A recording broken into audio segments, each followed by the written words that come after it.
نبی اکرم صلی اللہ علیہ وسلم فرمایا، ابو سعید خدری رضی اللہ عنہ اس حدیث کے راوی فرماتے ہیں، کہتے ہیں جو کوئی جمعہ کے دن سورۃ الکہف کی تلاوت کرے تو اللہ تعالیٰ اس کے لیے 2 جمعہ کے درمیان جو ہے نور روشن کر دے گا۔ جو کوئی جمعہ کے دن سورۃ الکہف کی تلاوت کرے تو اللہ 2 جمعوں کے درمیان اس کے لیے نور کو روشن کر دیتا ہے۔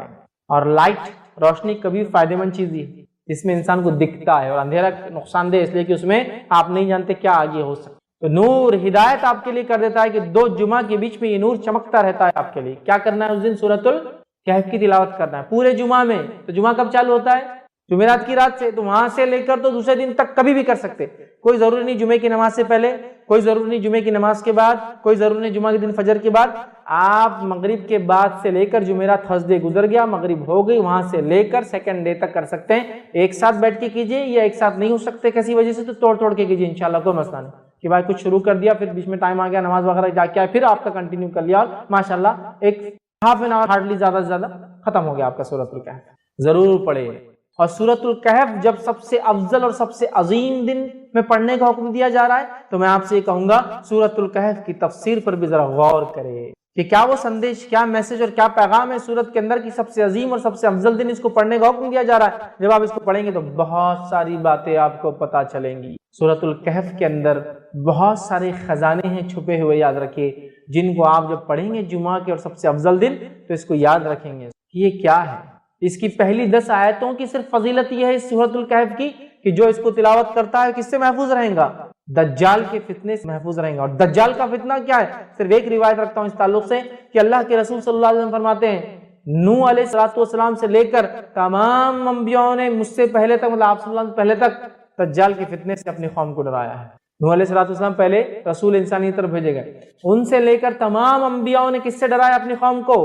دجال سے۔ اور دجال کے فتنے سے بڑا کوئی فتنہ نہیں ہوا ہے، اس لیے تمام انبیاءوں نے ڈرایا ہے۔ اور صحابہ کو جب اللہ کے رسول صلی اللہ علیہ وسلم نے بات بیان کی، صحابہ کانپنے لگے اور ڈر گئے، کیونکہ وہ جانتے تھے آخری نبی کے بعد اس کا آنا تو طے ہے، لیکن ڈرانا پہلے نبی سے چالو، پہلے رسول ڈرا رہے ہیں اپنی قوم کو دجال کے فتنے سے، کتنا ڈینجرس فتنہ، اس سے بچنا پہلی 10 آیتوں کی فضیلت۔ کچھ نہ کچھ تو پیغام ہے ان 10 آیتوں میں، کھولیے اس پیغام کو، جائیے اس کی تفسیر اور اس کی گہرائی ہوگی، پھر پتہ چلے گا کیا اسٹرانگ میسج اللہ دے رہا ہے، کیا سگنلز پاس کیے جا رہے روز قیامت جو سب سے بڑا فتنہ آنے والا ہے اس سے بچنا ہے۔ تو یہ ہے میرے طرف سے پیغام اور ہدایت، دیکھو، ڈیکوڈ کرو اس کے پیغاموں کو، ان میسیجز کو دیکھو، اس کی تفصیلات میں جاؤ، اس کی تشریح میں جاؤ، اس کی گہرائیوں میں جاؤ، اور اپنے آپ کو اور اپنے آنے والی نسلوں کو دجال کے فتنے سے بچا لو۔ وہ دجال جو عظیم آنے والا ہے سب سے بڑا، اس کے علاوہ چھوٹے موٹے دجال تو انشاءاللہ یوں نکل جائیں گے۔ سب سے بڑے فتنے کا اس کے اندر حل ہے 10 آیتوں میں۔ ایک روایت میں کہ پہلی 10 آخری 10 کی بھی الفاظ ہے ایک حدیث کے اندر کہ آخری 10 بھی دجال کے فتنے سے نہ جاتے، سمجھا؟ سورۃ الکہف پڑھیے، نوجوانوں کے واقعے سے چالو ہوتی ہے جو اپنے رب پر ایمان لائے اور پھر وہ اپنی جانوں کو بچانے ایک گفا میں چھپ گئے، رب العزت نے ان کو نشانی بنا دی۔ جب اٹھے پتہ نہیں کتنے 100 سال بعد، بادشاہ ختم ہو چکا تھا، لوگ ایمان لا چکے تھے، یہ ایمان لائے تھے، کوئی ایمان والا نہیں تھا۔ جب یہ اٹھے دینوں سے تو سب ایمان والے تھے، لوگوں نے پہچان لیا، کہا اچھا تم تو وہ تمہارے قصے مشہور تھے، لوگ بولتے تھے کچھ نوجوان چلے گئے وہ تم پہچان لیا۔ لوگ پڑھیے سورت۔ اس دن خاص کیا ہوتا ہے جب یہ پڑھ لیتے ہیں آپ تو ایک جمعہ سے دوسرے جمعہ ایک نور آپ کے لیے روشن کر دیا جاتا ہے۔ یہ سورۃ الکہف کی فضیلت ہے خاص طور سے جمعہ کے دن پڑھے جانے کے لیے، ٹھیک ہے؟ آئیے اب اس اوپر والی حدیث میں ایک جو نقطہ ہم کو اضافی ملا، اس سے پہلے کی حدیث میں بھی سیم تھا، آدم علیہ السلام پیدا کیے گئے، توبہ کیے، جنت میں ڈالے گئے، دنیا میں بھیجے گئے، انتقال ہوا اسی دن، یہ باتیں تو پتہ چل گئی ہم کو، لیکن ایک اضافی چیز تھی اس کے اندر، وہ یہ تھی اس میں ایک گھڑی آتی ہے، ایک ٹائم ہے جس میں مانگی گئی دعا اللہ رد نہیں کرتا سوائے حرام چیز نہ مانگی جائے۔ آئیے اس کے تعلق سے تھوڑی سی تفصیلات دیکھتے ہیں۔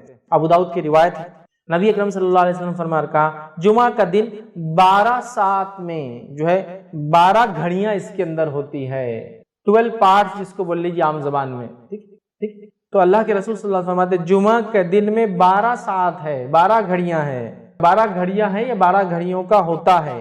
اس میں ایک گھڑی ایسی ہے کہ مسلمان اس گھڑی کو پا کر اللہ سے جو مانگتا ہے تو اللہ اسے ضرور دیتا ہے، لہذا اسے تم عصر کے بعد آخر گھڑی میں تلاش کرو۔ جمعہ کا دن 12 گھڑیوں میں آپ نے فرما رہے تقسیم ہوتا ہے، اس میں ایک گھڑی ایسی ہے جس گھڑی کے اندر سمجھا، جس گھڑی کے اندر جو مومن دعا مانگتا ہے اللہ اس کی دعا کو رد نہیں کرتا ہے، اور اس گھڑی کو تم عصر کے بعد تلاش کرو، یہ آپ سے فرماتے ہیں، اور تم عصر کے بعد آخری گھڑی میں اس کو تلاش کرو۔ تو گویا جمعہ پورا دن ہے، پورے دن میں عصر کے بعد سے لے کر، اور ہم جانتے ہیں نا دن کب بدلتا ہے، تو میں سمجھ رہا ہوں علم ہوگا، دن مغرب سے بدلتا ہے اسلام میں، رات کے 12 بجے کے چکر میں مت جائیے، ٹھیک ہے، مغرب سے دن بدلتا ہے۔ اس کی دلیل کیا ہے؟ بہت زیادہ تفصیلات میں نہیں جاؤں گا۔ جب رمضان کا مہینہ آتا ہے تو پہلے کیا پڑھتے ہیں؟ تراویح، اور بعد میں روزہ رکھتے ہیں نا، تو مغرب ہوتے ہی چاند دکھ گیا، رہے رمضان شروع ہو گیا، اب تراویح ہوں گی آج، سمجھے آپ، ٹھیک ہے، تو مغرب سے شروع ہوتا ہے۔ اسی لیے جمعہ سے ایک دن پہلے کو اردو زبان میں کیا بولتے ہیں؟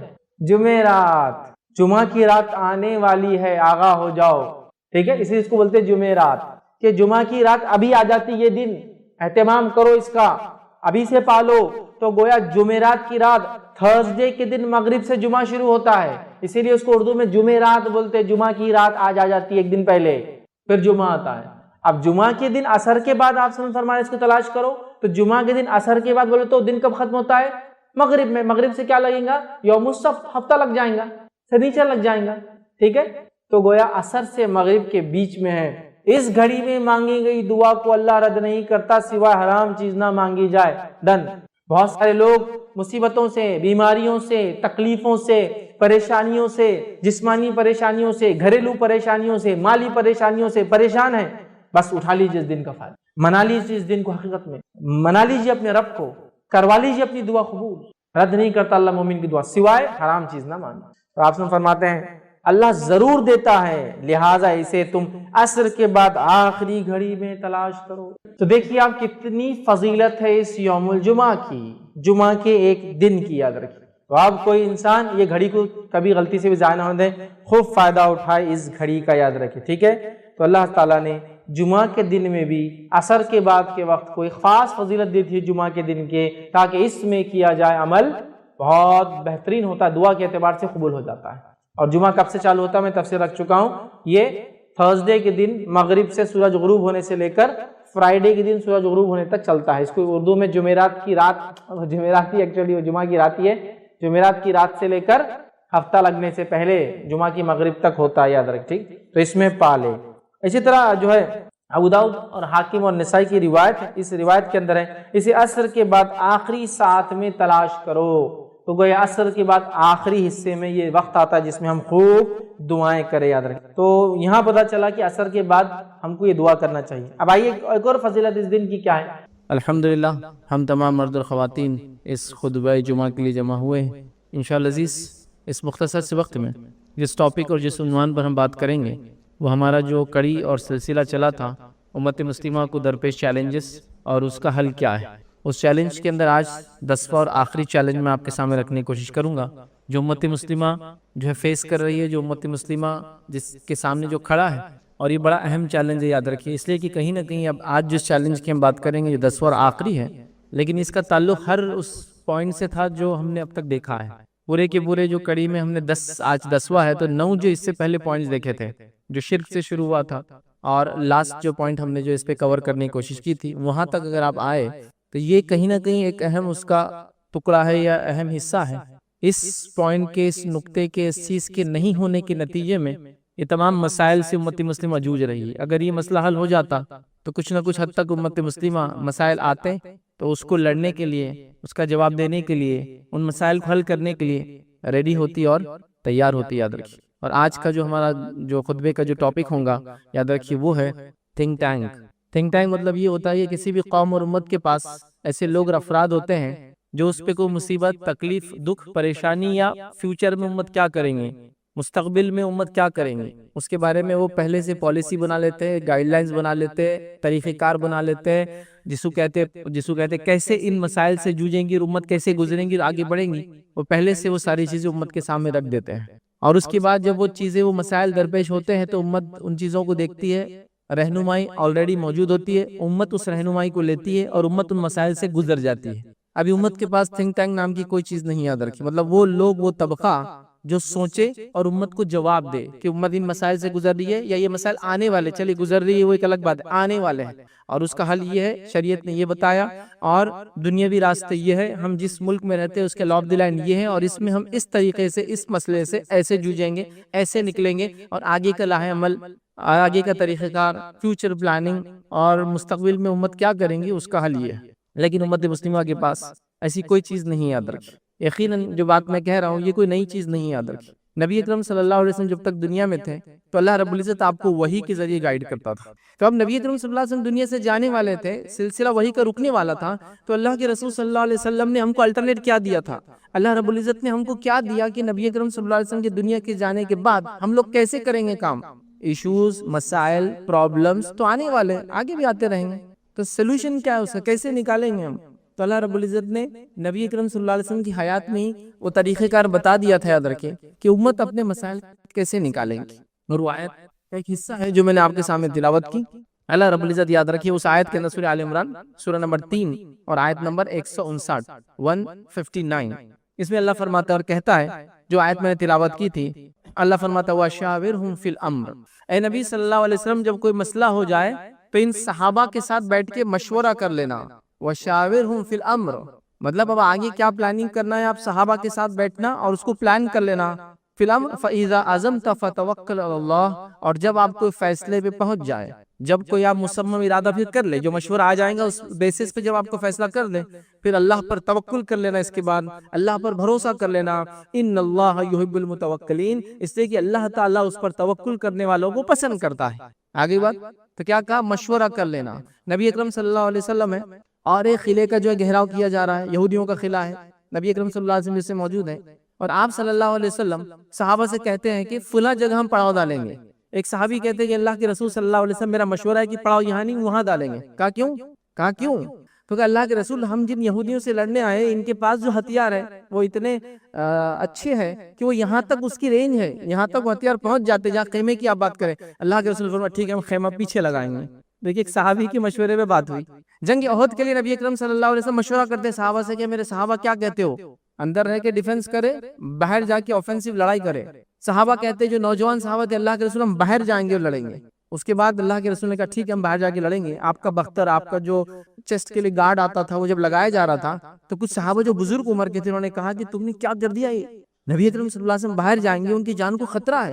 تو یہ بہت پھر شرمندہ اور نادم اور فوراً دوڑے کہا اللہ کے رسول ہم چاہتے ہیں کہ وہ ڈیسیجن آپ واپس لے لے جو ہم نے مشورہ دیا تھا آپ کو کہ باہر نکل کے لڑیں گے، چونکہ آپ کی جان کا اب ہم کو ڈر لگ رہا ہے۔ تو اللہ کے رسول نے فرمایا کوئی نبی کی شان کے لائق یہ بات نہیں ہے کہ وہ ایک بار بختر پہن لے، جنگ کے لیے تیار ہو جائے تو پھر وہ جنگ کیے بغیر پیچھے ہٹے، اب نہیں ہو سکتا۔ یہ تو فیصلہ ہو گیا صحابہ کا مشورہ، تو ہم کو وہی کا سلسلہ تو بند ہو گیا۔ اللہ رب العزت نے قرآن اور سنت کے ذریعے قیامت تک آنے والے سارے مسئلے میں ہم کو گائیڈ کر دیا، لیکن کچھ مسائل آتے رہیں گے امت کے سامنے، تو کیسے حل کریں گے امت؟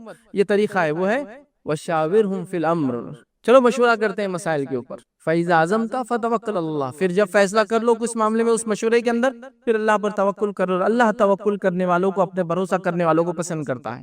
تو یہ ہے طریقہ آگے چلنے کا، اور یہ جو میں نے شروع میں کہا تھنک ٹینک، ایسے لوگ جو سوچے امت کے بارے میں، یہ آیت اس کی دلالت کرتی۔ آئیے دوسری آیت اللہ رب العزت کیا فرماتا ہے اس آیت کے اندر، اور یہ آیت یاد رکھیں سورہ نساء اس کی آیت نمبر جو ہے 83 ہے، 83 نمبر کی آیت ہے۔ اللہ فرماتا ہے اور کہتا ہے اور جب ان کے پاس امن یا خوف کی کوئی خبر جو ہے پہنچتی ہے، یہ منافقین کے بارے میں بات ہو رہی، جب ان کے پاس کوئی خوف کی امن کی خبر پہنچتی ہے تو اس جو ہے اسے مشہور کر دیتے ہیں۔ تو منافق کیا کرتے ہیں، اس سنی باتوں پہ چیزوں کو مشہور کر دیتے تھے۔ جیسا خبر آ گئی نعوذ باللہ مسلمان ہار گئے، بس مشہور کر دیا، پہلے خبر آ گئی کہ مشرکین بہت تعداد میں آ رہے، پھیلا دیا مسلمانوں میں تاکہ ایک ڈر خوف ہو جاتا نا، اب کسی فوج سے پہلے کو پھیلا دے وہ اتنے بڑے فلاں ہیں۔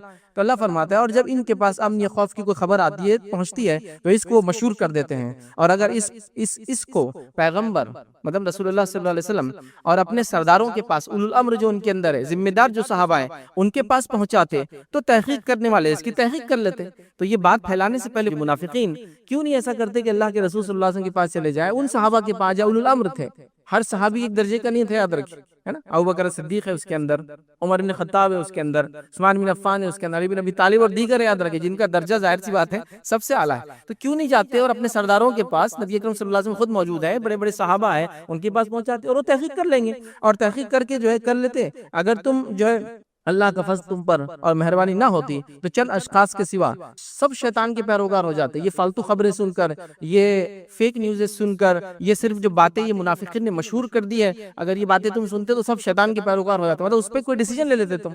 فلاں قوم نے آپ پہ حملہ کر دیا، جبکہ انہوں نے حملہ نہیں کیا، وہ صرف آپ سے بات کرنے آئے، بات مشہور کر دی، اب مسئلہ ہو گیا نا. تو یہاں اللہ رب العزت فرما رہا ہے کہ پھر کیوں نہیں بات جو ہے بڑوں کی طرف پہنچائی جا رہی، کیوں نہیں بات اللہ کے رسول کے پاس پہنچائی، کیوں نہیں صحابہ کے پاس جو اس کے اندر الامر ہے، ذمہ دار ہے، پھر وہ تحقیق کریں گے اور آپ کو اس کا تحقیق کرنے کے بعد بتائیں گے ایسا نہیں ہے جو تم بول رہے ہو.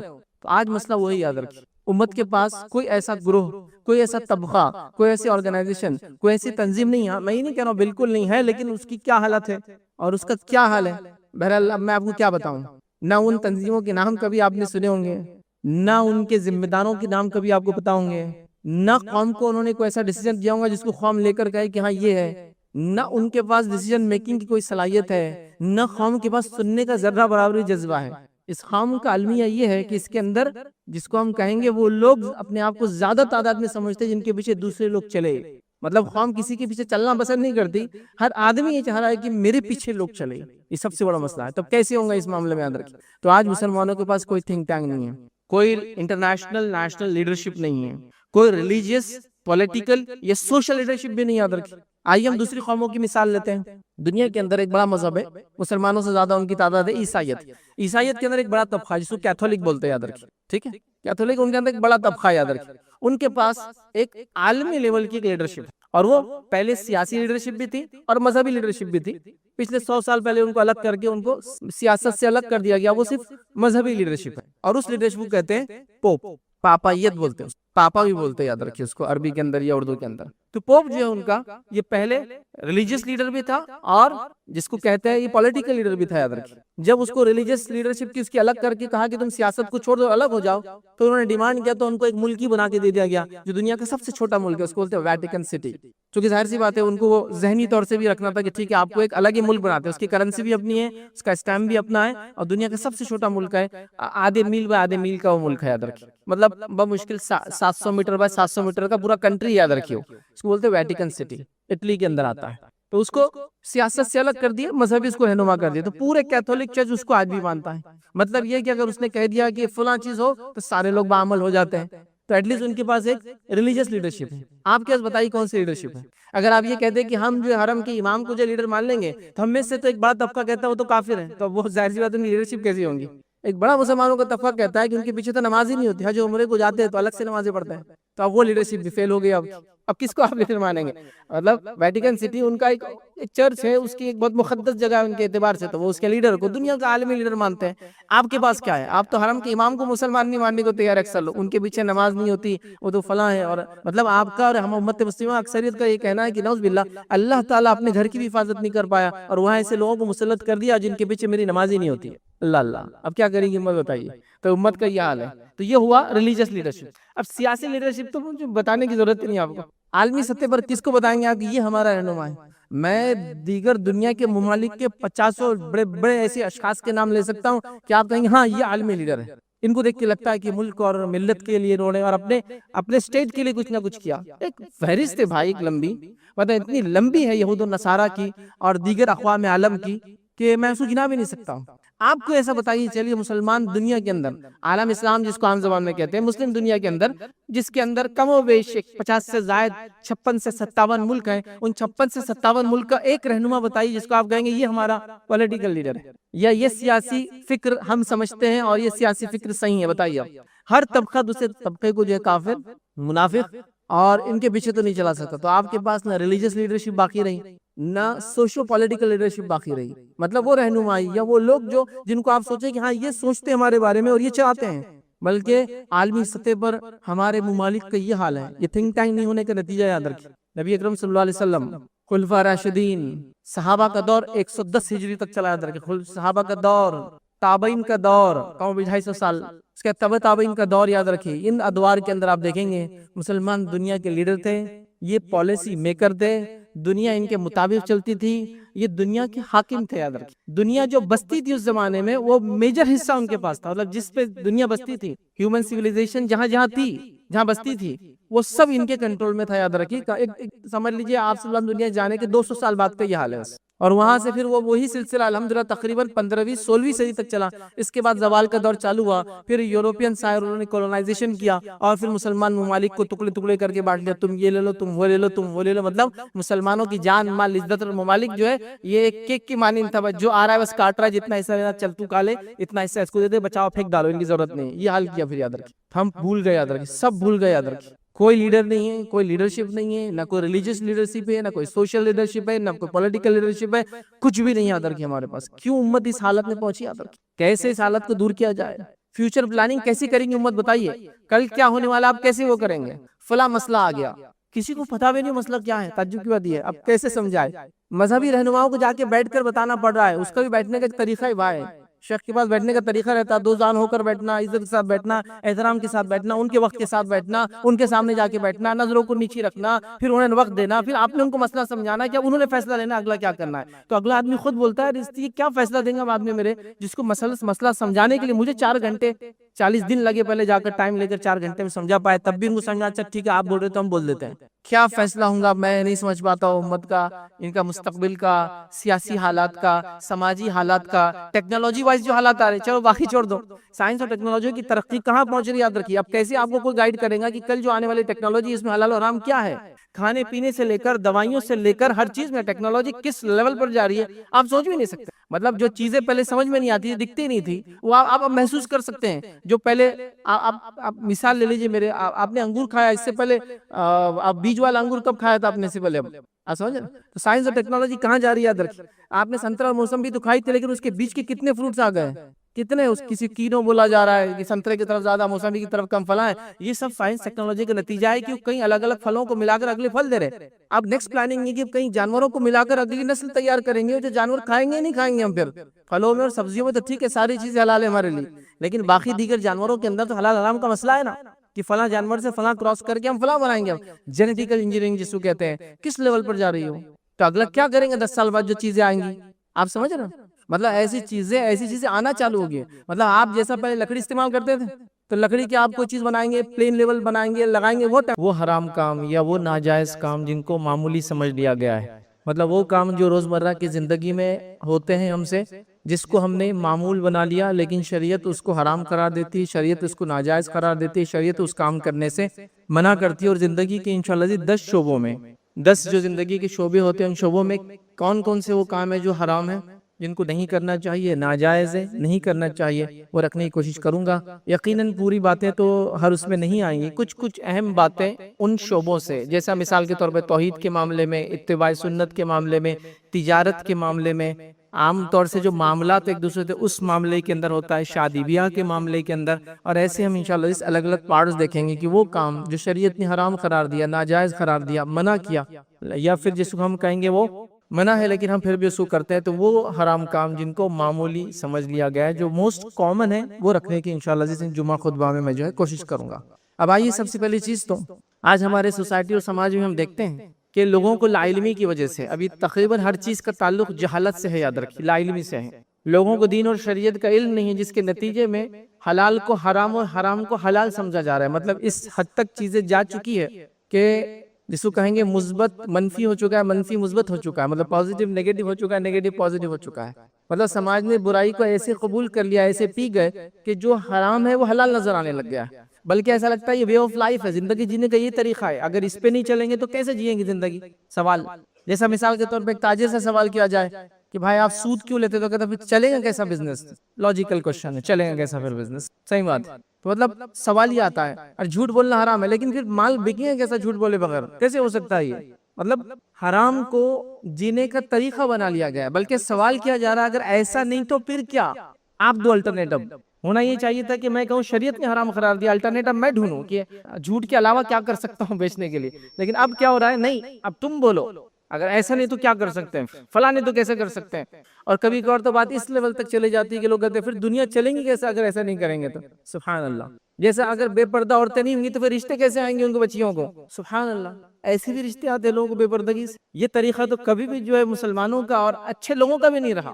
مسلمان تو دور کی بات, اچھے لوگ, تہذیب یافتہ لوگ بھی کبھی نہیں سوچتے کہ بچی کو دیکھیں گا تو پھر پسند کریں گا. وہ آ کے دیکھے الگ بات ہے, لیکن بغیر برقعے کے رہیں گے تو زیادہ سے زیادہ لوگ دیکھیں گے اسکول کالج راستوں میں تو رشتے جلدی آئیں گے. سبحان اللہ. تو ہم نے حرام کو حلال بنا دیا اور حلال کو حرام بنا دیا اور حرام پر سوال کر رہے ہیں. ایسا نہیں تو پھر کیا, واٹ نیکسٹ, مطلب اس کا الٹرنیٹ کیا ہے؟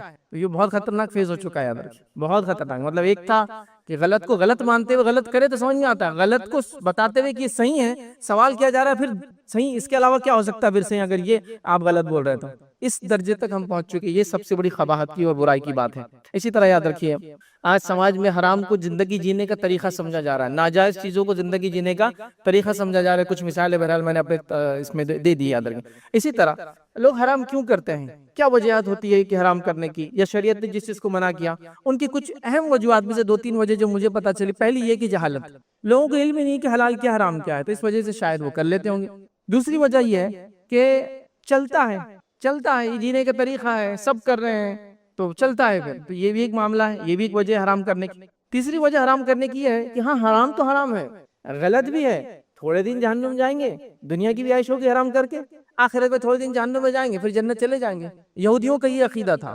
یہودیوں کو جب اسلام کے بارے میں بتایا گیا تو وہ کیا کہتے تھے مسلمانوں سے, ہم چند روز جہنم میں جلیں گے پھر نکل کے چلے جائیں گے. مطلب جو ہم گناہ کرتے, حرام کاری کرتے, انبیاء کو قتل کیا, ان کا خون بہایا, ان کو جھٹلایا, چند روز جہنم بھگتیں گے اور چلے جائیں گے. کہ اللہ رب العزت نے قرآن کے اندر فرمایا اور کہا جہنم کی حفاظت کے لیے 19 فرشتوں کو منتخب کیا ہے. یہودی اس کا معنی جانتے تھے کیا ہے, 19 فرشتوں کیوں منتخب کیا, تو وہ کہتے تھے ہم تو سمجھتے نا, مطلب ہم جہنم میں جائیں گے بھی تو چند دن اور جلیں گے, آ بھی جائیں گے جنت. تو کچھ مسلمانوں کا بھی عقیدہ ہے تھوڑے دن جہنم میں جلیں گے حرام کر لے تو اس سے زیادہ کیا, لیکن دنیا کی بھی عیش, آخرت کی بھی عیش. دیکھو یہاں حرام کو حلال کر کے عیش کر لی, تھوڑے دن جہنم میں چلے گئے, اس کا بدلہ مل گیا, اب جنت میں چلے جائیں گے. تو یہ غلط فہمی بھی شاید وجہ ہوتی ہے. تو یہ 2-3 غلط فہمیاں مجھے نظر آئی, شاید ان وجوہات کی بنیاد پر مسلمان بھی حرام کو حلال اور حلال کو حرام کے درجے تک سمجھنے لگ گئے. یاد رکھیے. اسی طرح یاد رکھیے یہ اللہ رب العزت کا فضل و جود اور کرم ہے کہ اس نے حلال کیا اور حرام بتا دیا, اور حرام یاد رکھیے اس میں نقصان ہے اس لیے اس کو حرام قرار دیا گیا. مطلب حرام کو ایسی چیز بھی نہیں کہ آپ کو فائدہ دے رہی ہے اور اس کو منع کیا گیا. حرام آپ کو نقصان دیتا ہے, لیکن آپ یہ سوچ سکتے ہیں ٹیمپرری تو فائدہ ہوتا ہے اس سے, جیسے کہ نشہ کر لوں تو ٹیمپرری بڑا مزہ آتا ہے عارضی طور سے, سمجھ رہے آپ. لیکن اس کا پرابلم کیا معلوم آپ کو, آپ تھوڑا پیئیں گے مزہ آئے گا, پھر مزہ چلے جائیں گا, پھر زیادہ پیئیں گے پھر مزہ آئے گا, پھر مزہ چلے جائے گا, پھر زیادہ پیئیں گے پھر مزہ آئے گا, پھر مزہ چلے جائیں گا. تو حرام کی لذت ایک حد کے بعد ختم ہو جاتی ہے, پھر مری جائیں گے, اس سے زیادہ پیئیں گے تو پوائزن ہو جائیں گا نشہ, تو اس کی ایک حد رہتی ہے. لیکن حلال کی لذت ہی الگ ہے, وہ لمٹ لیس ہوتی ہے, اس کی کوئی لمٹ نہیں ہوتی. یہ بات بھی آپ سمجھیں. تو حرام چیزیں آلریڈی نقصان دہ ہیں, اس لیے شریعت نے کہا کہ اس کو مت کرو.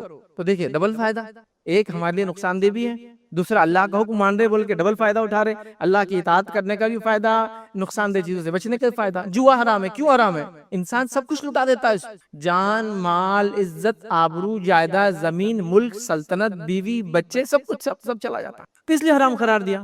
اب تھوڑی لذت تو آتی ہے, لیکن جوا میں پیسے ہارنے اور جیتنے میں انسان کو لذت نہیں آتی ہے, اس کو کھیلنے میں لذت آتی ہے. ایکچولی اس کی پوری اسٹڈی ہے بہرحال, جوئے کے اوپر پورا میرا ایک لیکچر ہے, اس کو کبھی دیکھیا بہرحال. تو آپ دیکھیں اس کو کہ اللہ تعالیٰ نے جو حرام قرار دیا وہ ایکچولی ہمارے بینیفٹ کے لیے, ہمارے فائدے کے لیے بھی, اس کو بھی ہم کو سمجھنا ضروری. یاد رکھیے اللہ رب العزت نے قرآن کے اندر فرمایا اور کہا, سورہ بقرہ سورہ نمبر 2 آیت نمبر 187 میں اس کا ایک حصہ اللہ فرماتا اور کہتا ہے وَتِلْكَ حُدُودُ اللَّهِ فَلَا تَقْرَبُوهَا, کہ اللہ کی حدیں ہیں, اس کے قریب مت جانا. اور حرام چیزیں یاد رکھیے یہ بڑی ڈینجرس چیز ہے. اب اس کی تفصیلات میں نہیں جائیں گے کہ حرام کیا ہے, بس ایک مثال اللہ کے رسول نے دی کہ ایک انسان اپنی بکریوں کو چراتا ہے, اور اس بکریوں کو جہاں وہ چراتا ہے تو وہاں بادشاہ کی چراگاہ بھی ہے, جہاں بادشاہ کے جانور چرتے ہیں. تو ایک چرواہے کو معلوم اس کا جانور اگر بادشاہ کی چراگاہ میں جائیں گا تو کیا حال ہوگا, سمجھ رہے آپ. تو ویسی حرام چیزیں یہ اللہ کی حدیں ہیں, اس کے اندر نہیں گھسنا چاہیے کبھی بھی, ورنہ پھر اللہ رب العزت بدلہ لیتا ہے. جیسا بادشاہ کا چراگاہ, یہ اللہ کے رسول کی مثال دے رہا ہوں میں, اپنی نہیں دے رہا ہوں. آپ نے کہا ایسا بادشاہ کی چراگاہ ہوتی ہے, اور ایک چرواہا جو عام جانور چراتا ہے اس کو معلوم ہے اس میں نہیں گھسنا, اس میں گھسے تو سزا ملتی. پھر تو حرام چیزیں اللہ کی جو ہے وہ حدود ہے, اس میں نہیں گھسنا چاہیے, چونکہ اللہ نے اس کو منع کیا ہے, میں نے اور آپ نے نہیں, اپنی سمجھ سے نہیں, اللہ نے کہا ہے. اب اس میں داخل ہوں گے تو پھر اللہ کی حدود میں داخل ہو رہے ہیں, پھر اللہ رب العزت بدلہ لیں گا اس کا. تو ڈینجرس بات ہے, بہت بچنا بھی چاہیے برا. تو لہٰذا یہ اللہ کا فضل ہے, جود ہے, کرم ہے, احسان جس کو بولتے ہیں عام زبان میں, کہ اس نے یہ تمام چیزیں ہم کو بتا دی, یاد رکھے تاکہ ہم اس سے بچیں. ٹھیک ہے. اسی طرح اللہ رب العزت نے جو ہے جن چیزوں کو حلال اور حرام قرار دیا, تو کچھ باتیں قرآن میں, کچھ باتیں نبی اکرم صلی اللہ علیہ وسلم نے بیان کی. اللہ رب العزت قرآن میں بیان کرتا اور فرماتا ہے, سورہ نمبر 7 سورہ اعراف اور اس کی آیت نمبر 157 میں اللہ فرماتا اور کہتا ہے وَيُحِلُّ لَهُمُ الطَّيِّبَاتِ وَيُحَرِّمُ عَلَيْهِمُ الْخَبَائِثَ, کہ نبی اکرم صلی اللہ علیہ وسلم جو بھیجے گئے لوگوں کی طرف، ان کے مشن میں جو ایک کام کرتے ہیں وہ کام یہ کرتے ہیں کہ طیبات کو ان پر حلال کرتے ہیں، پاکیزہ چیزوں کو ان پر حلال کرتے ہیں، وَيُحَرِّمُ عَلَيْهِمُ الْخَبَائِثَ، اور ان پر ناپاک چیزوں کو، گندی چیزوں کو، پلیت چیزوں کو، بیکار کی چیزوں کو حرام قرار دیتے ہیں۔ تو یہ آیت بھی یہ بتا رہی ہے کہ حلال چیزیں طیب ہے اور حرام چیزیں خبائث سے ناپاک ہے، گندی ہے، بری ہے۔ تو لہٰذا ہم کو جو حرام سے روکا گیا وہ ہمارے ہی فائدے کے لیے، اس بات کو ہم ذہن نشین کر لیں اور کبھی بھی حرام کی طرف جانے کی کوشش ہم نہ کریں۔ یاد رکھیں، یہ بڑی اہم چیز ہے، یاد رکھیں، یہ بڑی اہم چیز، اور اس کو سمجھنے کی ضرورت ہے۔ یاد رکھیں، اس کو جب نہیں سمجھتے تو سارے مسائل اور پرابلم چالو ہوتے ہیں۔ آئیے، نبی اکرم صلی اللہ علیہ وسلم نے اس بات کو ایک حدیث کے اندر اس طرح سے فرمایا اور یوں کہا، یاد رکھیں حدیث کے اندر، کہ ایک انسان، ایک راستہ ہے، سیدھا راستہ ہے، اس راستے کے دونوں جانب جو ہے دروازے ہیں، مطلب ایک شہرا ہے، بڑا راستہ ہے، اس جانب دونوں جانب دروازے ہیں، ان دروازوں کے اوپر پردے لگے ہوئے ہیں، ان دروازوں کے اوپر پردے لگے ہوئے ہیں، ٹھیک۔ اور جب انسان جو ہے، ایک آدمی جو سامنے دروازہ ہے اس راستے کے، اور اس دروازے ایک سائیڈ ایک انسان کھڑا ہے اور وہ کہتا ہے لوگوں میری طرف آؤ۔ ایک آدمی جب پردے کو ہٹانے کی کوشش کرتا ہے تو کہتا ہے انسان اس پردے کو مت ہٹانا، اگر تو نے اس کو ہٹایا تو اس میں سے تو گزر جائیں گا۔ پھر نبی اکرم صلی اللہ علیہ وسلم نے اس کا پورا معنی سمجھا، جو شہرا ہے وہ صراط مستقیم ہے، جو سیدھا راستہ ہے جس پہ گیٹ دروازہ ہے وہ صراط مستقیم ہے، یاد رکھیں، ٹھیک ہے۔ وہ جو اوپر سے شخص آواز دے رہا ہے لوگوں میری طرف آؤ، وہ قرآن ہے جو لوگوں کو ہدایت کی طرف، صراط مستقیم کی طرف بلاتا ہے۔ جو راستے کے دونوں طرف دروازے، لیفٹ اینڈ رائٹ سائڈ، یہ اللہ کی حرام کردہ چیزیں ہیں، مطلب راستے کے اندر دروازے جس میں جا سکتا ہے آدمی لیکن حرام کردہ چیزیں، اس پر اللہ نے پردے بھی ڈال دیے ہیں کہ مت دیکھو اس کے طرف، مت جاؤ، مطلب بتا دیے گئے۔ جب انسان سیدھے چلتے چلتے اس راستے اس پردے کو ہٹانا چاہتا ہے تو جو شخص آواز دیتا ہے انسان اس کو کھولنا مت اس پردے کو، ورنہ تو اس میں سے گزر جائیں گا۔ ایک مومن کا دل ہے وہ جو گواہی دیتا ہے کہ یہ حرام ہے مت کرو، یہ حرام ہے مت کرو، لیکن آدمی اس کو دباتا ہے اور پھر مار دیتا ہے اس کو، پھر شروع کر دیتا ہے حرام کرنا۔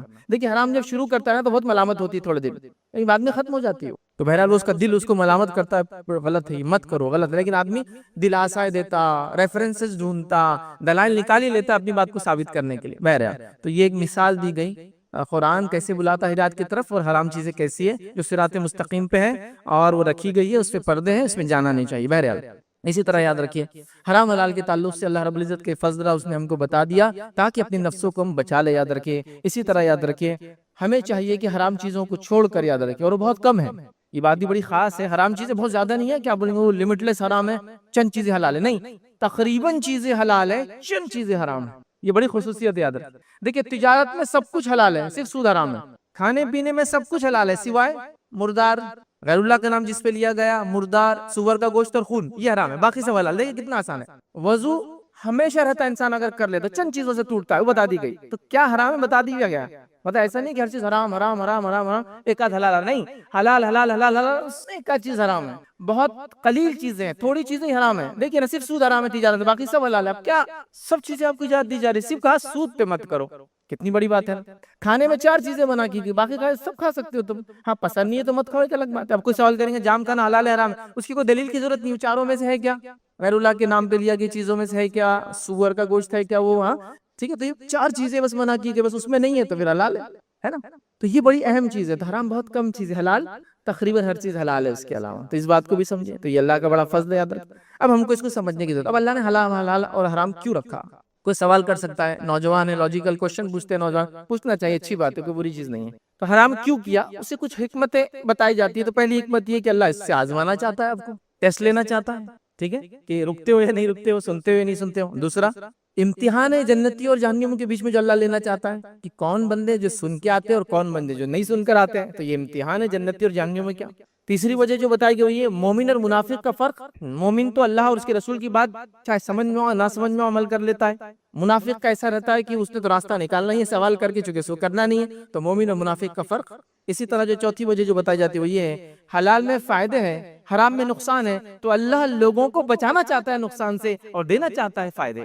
حرام میں نقصان ہے، حلال میں فائدے ہیں، تو اللہ فائدے دینا چاہتا ہے، مومنوں کو نقصان سے بچانا چاہتا ہے۔ شراب پینے والی قومیں برباد ہو گئی ہیں، جوا کھیلنے والے ملک کے ملک برباد ہو چکے ہیں، زنا کرنے والے ملک برباد ہو چکے ہیں، بچے پیدا نہیں ہوتے ان کے پاس، اب ان کو آبادیوں کے لیے وہ ہمارے ایسے ملکوں کو کہہ رہے بھائی بھیجو لوگوں کو، ہر سال ہم کو 2-5 لاکھ لوگوں کی ضرورت ہے۔ سنتے ہیں نا آپ، اسپین ہے، اٹلی ہے، کینیڈا ہے، ہر سال ان کو 2 سے 3 لاکھ لوگوں کی ضرورت، چونکہ مرد مرتے جا رہے ہیں، نئے لوگ بچے پیدا کرتے نہیں، چونکہ یہ حرام کی دین ہے، زنا کی وجہ سے کسی کو پتہ نہیں کون کس کی اولاد ہے، لہٰذا کوئی پیدا کرنا نہیں چاہتا ہے، بچے پیدا ہی نہیں ہوتے۔